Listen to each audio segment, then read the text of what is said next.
السلام علیکم، میرا نام ہے مبشر لقمان، آپ دیکھ رہے ہیں مبشر لقمان یوٹیوب چینل۔ اسلام آباد ہائی کورٹ نے کہا ہے کہ نواز شریف نے سرنڈر نہیں کیا، ان کی ضمانت منسوخ ہو گئی ہے۔ ساتھ ہی یہ بھی کہا ہے کہ نواز شریف کے پاس سرنڈر کرنے کے سوا کوئی اور راستہ نہیں ہے، اب مزید کارروائی کے لیے اشتہاری مجرم قرار دینا ہوگا۔ مزید عدالت نے یہ بھی کہا کہ یہ دیکھنا ہے کہ ایک ملزم جس کو کوئی عدالت اشتہاری قرار دے کیا اس کی درخواستیں سنی بھی جا سکتی ہیں کہ نہیں۔ ساتھ ہی عدالت نے نواز شریف کے وکیل خواجہ حارث کو کہا کہ ہم وارنٹ کے آرڈر نہیں جاری کر رہے، آپ کو منگل تک کا وقت دے رہے ہیں، اس معاملے پر اپنا قانونی نقطہ نظر پیش کر دیں۔ اس سے پہلے العزیزیہ اسٹیل ملز ریفرنس میں میاں نواز شریف نے سرنڈر کرنے کے لیے عدالتی حکم پہ نظر ثانی کی درخواست دائر کر دی، جس میں انہوں نے موقف اختیار کیا کہ اس وقت پاکستان آ کے سرنڈر کرنا ممکن نہیں۔ اب دوسری جانب سابق دماد اول کیپٹن ریٹائرڈ صفدر کا کہنا ہے کہ جی ہمیں انصاف نہیں مل رہا۔ ساتھ ہی انہوں نے الزام لگا دیا کہ آج کی حکومت نیب اور دیگر اداروں کو اپنے مفاد کے لیے استعمال کر رہی ہے، جبکہ اس سے پہلے مسلم لیگ نون کے صدر شہباز شریف نے توشہ خانہ کیس میں نواز شریف کو اشتہاری قرار دینے پہ افسوس کا اظہار کیا تھا۔ ساتھ ہی اس عزم کا بھی اظہار کیا تھا کہ میاں صاحب کی زندگی پر کوئی سمجھوتا نہیں کریں گے، یعنی نواز شریف کسی صورت نہیں واپس آنے والے۔ باٹم لائن یہ ہے۔ ویسے اگر میاں نواز شریف قربانی دے کے واپس آ جاتے تو اس کا سیاسی فائدہ آج نہیں تو کل مریم نواز کو ضرور ہونا تھا، مگر دلیری اور میاں صاحب یہ دو آکسی مورونز ہیں، متضاد چیزیں۔ یعنی یہ بھی حقیقت ہے کہ نواز شریف کو واپس لانے کی ذمہ داری تو شہباز شریف کی ہے۔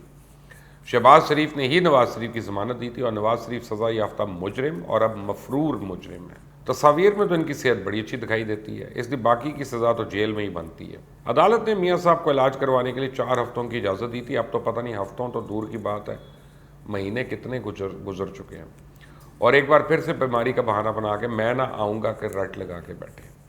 ادھر یہ بھی خبریں آ رہی ہیں کہ وزیر اعظم عمران خان تو اس بات پہ برہم ہے کہ نواز شریف پورے نظام کو ماموں بنا کے بیرون ملک گئے کیسے۔ دیکھا جائے تو نواز شریف کی وجہ سے خود حکومت کے اندر بھی ایک کھچڑی پک رہی ہے۔ سوال یہ ہے کہ آخر بیٹھے بٹھائے ایسا کیوں ہوا ہے کہ وزیر اعظم سمیت پوری کابینہ کو نواز شریف کی یاد ستانے لگی۔ جس طرح حکومتی حلقوں کو یہ معلوم نہیں ہوا تھا کہ نواز شریف کی TV رپورٹس بنوا کے بیرون ملک جانے کی راہ ہموار کی جا رہی ہے، اسی طرح یہ بھی نہیں معلوم ہوا کہ مریم نواز کو ایک ریلی کے ساتھ پیشی پر جانے کا حکم بھی نواز شریف نے ہی دیا تھا۔ جی سونے پہ سہاگا، پنجاب حکومت کی بے تدبیری، کیسے انتظامات ہی نہیں کیے کہ مسلم لیگی کارکنوں کو راستے میں روک کر احتساب بیورو تک نہ پہنچنے دیا جاتا۔ ایک بڑا شو ہو گیا جس کی بازگشت ابھی تک سنائی دے رہی ہے۔ بات یہیں پہ نہیں رکی، بلکہ یہ خبریں بھی آئیں کہ بلاول بھٹو زرداری کا نواز شریف سے ٹیلی فونک رابطہ ہوا۔ یہ دوسری حرکت تھی، اس نے حکومت کو تشویش میں مبتلا کیا۔ پھر یہ خبر آئی کہ نواز شریف نے مولانا فضل الرحمان کو منانے کے لیے فون کیا، یقین دلایا ان کی آل پارٹیز کانفرنس میں مسلم لیگ نون بھرپور شرکت کرے گی۔ اب یہ بھی ایسی خبر تھی جو حکومت میں بجلی بن کے گری۔ نواز شریف کے سرگرم ہونے سے اپوزیشن میں ایک نئی جان پڑنا شروع ہو گئی۔ اس کا نتیجہ یہ ہے کہ شہباز شریف جو غیر فعال ہو چکے تھے اب فعال ہو گئے، اور انہوں نے مولانا فضل الرحمان سے ملاقات کر کے اس بات پہ اتفاق کیا کہ حکومت کے خلاف تحریک چلانا ناگزیر ہو چکا ہے۔ حکومتی حلقوں کو اس کا توڑ اس بات میں نظر آتا ہے کہ نواز شریف کو گوشہ تنہائی میں دھکیلا جائے اور پہلے کی طرح اپنی زبان بند رکھیں اور پاکستانی سیاست میں دخل اندازی نہ کریں، اور شاید اس لیے یہ مہم شروع ہوئی ہے کہ نواز شریف کو واپس لایا جائے۔ اس مہم کا نتیجہ کیا نکلتا ہے، حکومت کو اس سے کوئی غرض نہیں، البتہ وہ اس سے یہ مقصد ضرور حاصل کرنا چاہتی ہیں کہ نواز شریف ایک بار پھر مریض بن کے لیٹ جائیں اور ان پہ واپسی کا دباؤ ڈال کے مریم نواز کو بھی خاموش رکھا جائے، اور سب سے بڑھ کر یہ کہ اپنی ساکھ کو بچایا جائے جو نواز شریف کو باہر بھیج کے بری طرح متاثر ہوئی ہے۔ کابینہ نے جس سختی کے ساتھ یہ متفقہ بات کہی کہ مریم نواز کو کسی صورت بیرون ملک جانے کی اجازت نہیں دی جائے گی، وہ اس امر کا اظہار ہے کہ ان کی زبان بندی بھی حکومت اپنے لیے ضروری سمجھتی ہے۔ پاکستان میں نواز شریف کے لندن جانے کا معاملہ اتنا الجھ چکا ہے کہ کوئی بھی اب ذمہ داری لینے کو تیار نہیں ہے۔ آج شہباز شریف نے بھی بہت مگرمچھ کے آنسو بہائے۔ احتساب عدالت پیشی کے سماعت کے دوران شہباز شریف نے جج جواد الحسن سے صدا کی، کیا میں کچھ کہہ سکتا ہوں، جس پر جج جواد الحسن نے کہا مجھے اندازہ تھا کہ آپ کچھ کہیں گے، آپ کو اجازت ہے؟ تو میاں صاحب بولے کہا جاتا ہے کہ میں نے آمدن سے زیادہ اثاثے بنائے، لیکن میں آپ کو بتانا چاہتا ہوں کہ میرے فیصلوں سے نواز شریف اور میرے بیٹوں کے بزنس کو اربوں کا نقصان ہوا۔ مجھ پر الزام عائد کیا جاتا ہے کہ یہ میری بے نامی جائیدادیں، اگر یہ میری بے نامی جائیدادیں ہوتی تو کیا میں ان کو نقصان پہنچاتا؟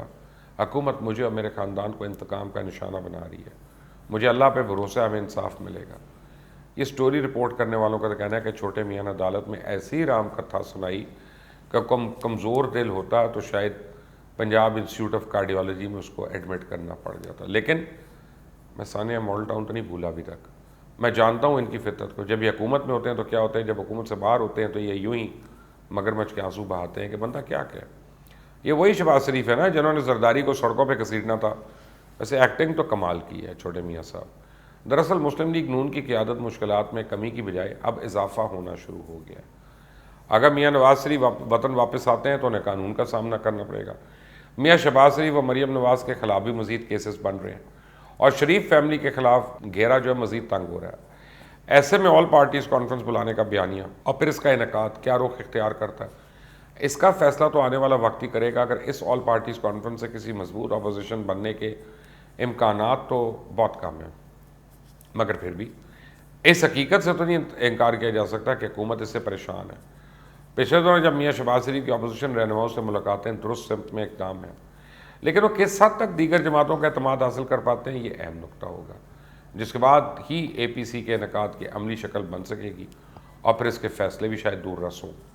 عموماً تحریک انصاف کی جانب سے یہ بھی تاثر دیا جاتا رہا ہے کہ نواز شریف کی لنڈن روانگی میں ان کا کوئی ہاتھ نہیں بلکہ اوپر کا کمال ہے.